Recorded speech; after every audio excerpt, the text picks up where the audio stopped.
And I'm very honored and proud to serve with y'all today here and be with y'all. For those of you who have served our country, many of you may not know, but LULAC was founded in 1929 in Corpus Christi. And among the founders were several World War I veterans, Mexican Americans, who had served our country in France and in other portions there in that. But when they came back home, they were still treated like second-class citizens. And they wanted to fight to change that. And since then, LULAC has been fighting to make sure that every veteran is treated with the same respect as every other veteran that has served this country under this flag, no matter where they work. And we're going to continue that. So that's why when we talk about the deported veterans, I personally went with Roman and our Veterans Committee to the Veterans Bunker there in Tijuana. And we brought back 3 veterans. They're back already. They've been there 10 years or more. Okay?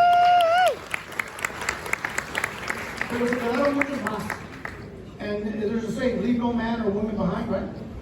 We don't leave any man or woman behind. And we're going to fight to make sure that President Biden honors his promise that every veteran that has been deported will be returned to the United States of America before the end of his term. And we're going to make sure that happens.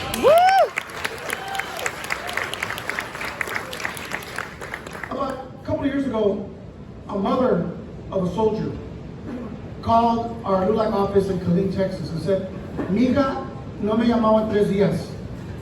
For 3 days, my daughter hasn't called." And she calls me every day. And she goes, and I went to Fort Hood, and they wouldn't open the door. They wouldn't talk to me.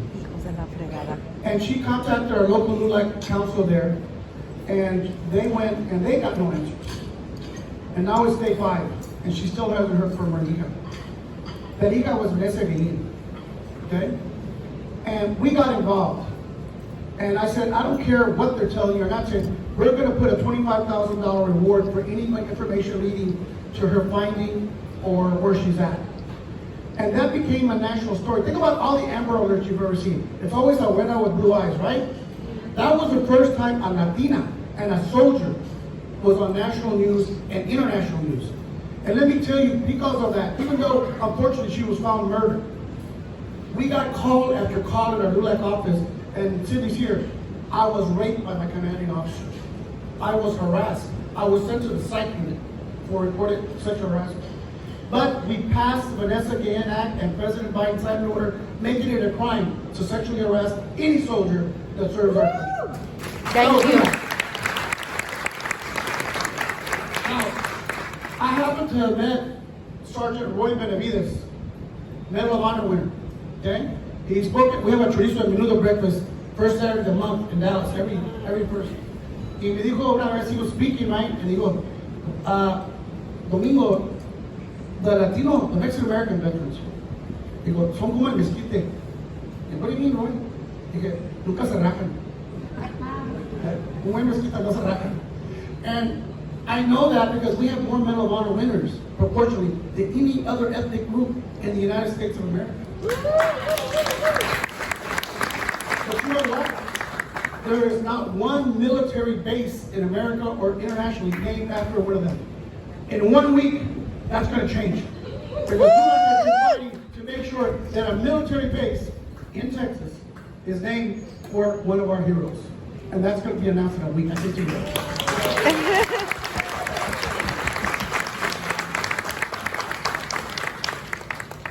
We also had, unfortunately, at our last LULAC conference in Washington, the family of a young Navy veteran, a serviceman who was bullied and went through a lot of stuff. And he couldn't take it anymore, and on the Navy ship, he walked into the tail end of a helicopter and committed suicide. He never got the help that he asked for. His parents, who were both veterans, had contacted the captain and the admiral and no hicieron nada.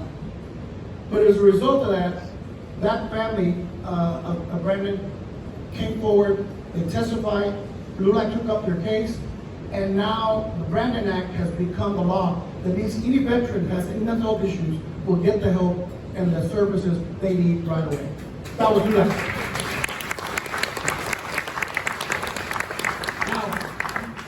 There's a lot more to be done todavía. You know,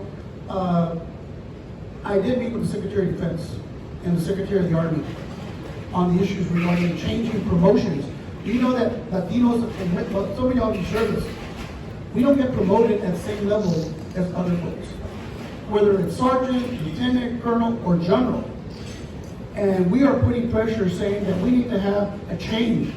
And that our men and women who serve this country deserve those stars, deserve those stripes, just like everybody else. And we're going to fight to make sure that those promotions are granted and fought for. And let me just tell you, si no lo hacen, there's going to be consequences. And that's one of the reasons that I'm going to Fort Knox this Tuesday to meet with generals there and other military officers. Said, if you want our men and women to serve, when they get there, trátalos con respeto y dignidad. That's and right. help them, promote them, and get them up there. That's what we're going to do. Yeah.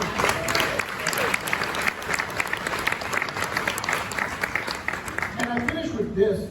You know, there's a lot of talk about what's happening in Ukraine, you know, in the war with Russia and all that. And I think people don't realize that it's only like 1% of all Americans who ever served this country. The ones who wore this uniform. And we got to respect and honor their services to this country. And I think that one of the things that LULAC has done is absorb that tradition. Because, you know, we always have, we start with the Pledge of Allegiance on our knees. And when I say with liberty and justice for all, I mean all. So I mean everybody whose last name ends with EZ. Anybody has a last name that ends with EZ? Lopez, Sanchez, Rodriguez, Gonzalez. Hernandez, and all of those. Ramirez. Okay? So para mí, eso es lo que cuenta. So I am going to take it a next step.